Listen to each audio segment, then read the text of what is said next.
Charlie Munger is a billionaire philanthropist worth over $2 billion. The vice chairman of Berkshire Hathaway, he's better known as the Robin to Warren Buffett's Batman, the Scottie Pippen to Buffett's Jordan. He's Woody and Buffett's Buzz Light. You get the point. Munger is known to read a lot of books, and in this video, we'll discover the 10 books recommended by Charlie Munger that will make you smarter. Influence by Robert Cialdini. So the story goes, Robert Cialdini received a big envelope from Charlie Munger. Inside of it was a Class A share of Berkshire Hathaway stock, the value of which skyrocketed from $50,000 initial price to almost $400,000. And it came with a note that read, "Warren and I have read your books. We made hundreds of millions of dollars. This is our way of saying thanks." This book is all about the psychology of persuasion. Robert Cialdini talks about 6 principles of persuasion that can be used to influence others and in negotiations. Once you read this book, you'll realize that these strategies are being used everywhere around you, from brands and marketing to social media influencers. You'll also realize we're constantly being manipulated, and reading this book will help you detect when someone is using these skills against you. Another advantage of reading this book is that you can learn the skills for yourself and then use these powers to always win arguments, get what you want in life. And the next time you're debating over what Netflix show to watch, you'll always get your pick. The next book on the list is Only the Paranoid Survive by Andy Grove. If you work a corporate job or want to start your own business, this book is your secret weapon. Andy Grove was the founder and CEO of Intel, and he shares his strategy for success as he reveals the inner workings of Intel in this book. The book's title, Only the Paranoid Survive, is the idea that success is determined by how a leader manages key moments in a company when massive change happens, and the company must adapt or fall apart.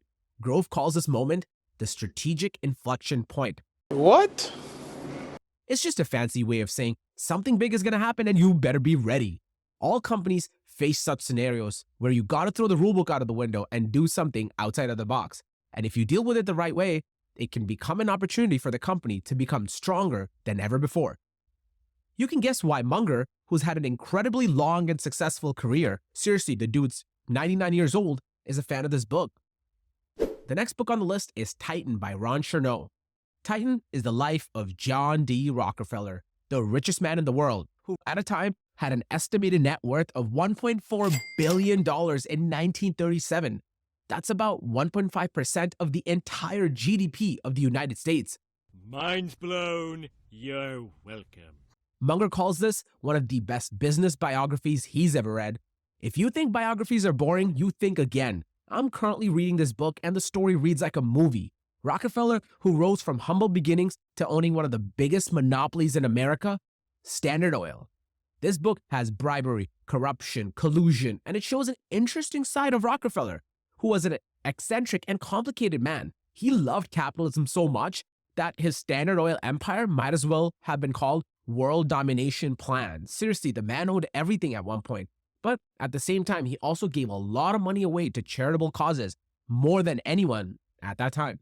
If you're interested in history, business, or personal development, I think you'll like this book.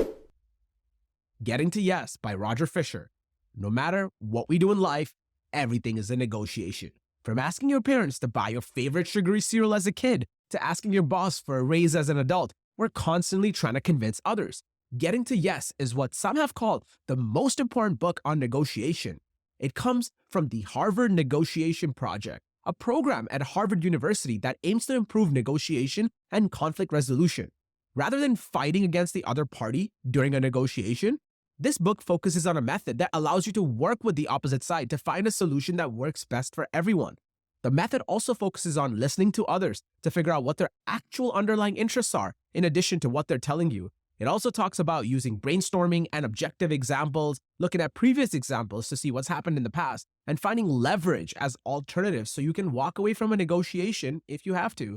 So whether you're buying a car, trying to haggle your phone bill, or trying to decide what toppings to get on your pizza with friends, pineapple is not a topping, by the way, check this book out. Fiasco by Frank Partnoy. If you like the movies Wolf of Wall Street and The Big Short, then you're going to love this next book. What's that? No, of course. Frank Partnoy is currently a professor of law and finance at the University of San Diego, but in the 90s, he worked at Morgan Stanley as part of the derivatives group. If you don't know what derivatives are, What is that? well, Many traders selling them at that time didn't understand them completely either. They were complex and risky investments. This book is a shocking and thrilling expose of the financial world of the 90s. Portnoy exposes a shady side of Wall Street to reveal a hunger that wanted to prioritize profits and making money by avoiding regulation and developing fierce macho attitudes that were used against competitors, clients, and other employees. This is a book that feels more like watching a movie, a must-read as recommended by Charlie Munger. The next book on the list is Andrew Carnegie by Joseph Frazier Wall. This book is about another giant of American business, Andrew Carnegie, who made his fortune in the world of steel, and at the time was also one of the richest men in America and in the world. Munger really has a knack for biographies of rich, successful American businessmen. This is one of the books he recommends at the end of his own book, Poor Charlie's Almanac. It's interesting why, because Andrew Carnegie was a pioneer who made steel cheaper and more affordable in the United States, thus making a lot of money in the process. But this book talks about how he was so much more than just a businessman. For example, did you know that he was a poor Scottish immigrant who came to America as a child and took advantage of the industrial boom happening around that time to become super wealthy? He literally lived the rags to riches story. He also gave away a lot of money, almost his entire fortune, to different causes such as education, social causes, and even world peace. But he wasn't without controversy. The man had some shady labor practices, and workers at his mills were working 12 hours a day, 7 days a week, and only got 1 day off for the 4th of July in the entire year. And you think your 2 weeks of vacation are less. Check this book out, it's an interesting read. The next book on the list is Outliers by Malcolm Gladwell. If you think being successful is only because of talent and hard work, Malcolm Gladwell wrote a whole book to tell you that you're wrong. Wrong. Other factors like culture, family background, and opportunity play a big role in someone being successful. This is the book that made popular the idea of the 10,000-hour rule, that it takes about 10,000 hours of practice to become a master in any field. This book will give you a fresh perspective on what success really means and what it takes to be successful. To make his argument, Gladwell uses examples from Bill Gates to the Beatles to even a story about Canadian hockey players. The story is that successful Canadian hockey players were observed to be born typically in the months of Jan and Feb, earlier in the year. When starting out in hockey, the kids born earlier were bigger and had more coaching and experience, even by a few months, than the kids later in the year. This led to them being more successful and have more opportunities or pats on the back, which led them to develop into better hockey players. This book is controversial, but give it a read to see what you think. Next up, the autobiography of Benjamin Franklin. It's autobiography time, and the third one on the list is the story of Ben Frank. Other than looking handsome on the $100 bill, Ben Frank's book covers his lifespan, and he did everything. He was an inventor, a polymath, a diplomat, and one of the founding members of the United States. His book also offers insight into his thinking process. The man was known to be one of the greatest thinkers of his time. Franklin also was a man focused on self-improvement, and the book offers recommendations on how to develop your true self for personal development. Read this one if you're looking to learn more about the man and what role he played in the birth of a nation, and enjoy the wisdom, inspiration, and even a unique style of humor and wit that Benjamin Franklin brings to his own book. Next up, The Greatest Trade Ever by Gregory Zuckerman. This is another book that reads like a movie. It's the story of John Paulson, a hedge fund manager who executed one of the most significant trades in Wall Street history. Paulson and another group of traders foresaw the 2008 financial crisis and made bets that paid off immensely, making them rich, all based on their experience and analysis. Paulson ended up earning more than $15 billion for his firm. This book focuses on how he was able to foresee the credit crisis based on a single chart he analyzed, the determination and the risk it took for him to make a bet that everyone else was not making. And many investors and colleagues doubted him, but when he bet heavily against the risky mortgages and the housing bubble burst, Paulson's combination of making the right call along with his timing made him right and wealthy in the process. The final book on the list is one of my personal favorites, The Selfish Gene by Richard Dawkins, and I'm happy to see it's on Munger's list as well.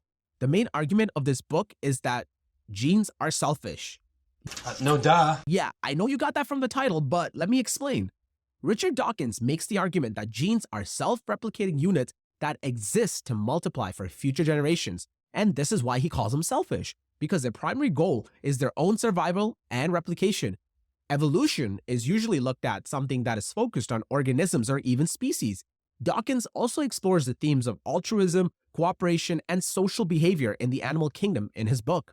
Even if you don't have a background in science, this book is a great read because the author breaks it down in an easy and accessible way with many vivid examples and analogies that make his ideas easy to understand. For example, why does a male spider mate with a black widow and even after sex get eaten up by the female? Not everyone agrees with the author, though. This book is a controversial one among evolutionary biologists. This book will give you a new perspective on how you view the actions of other animals, humans, and it may even help you understand why your neighbor always keeps telling you to turn your music down. Seriously, Bob, why are you so selfish? I hope you enjoyed this video. If you're looking for more book recommendations, check out 12 Unusual Books Naval Ravikant recommends. Thanks for watching.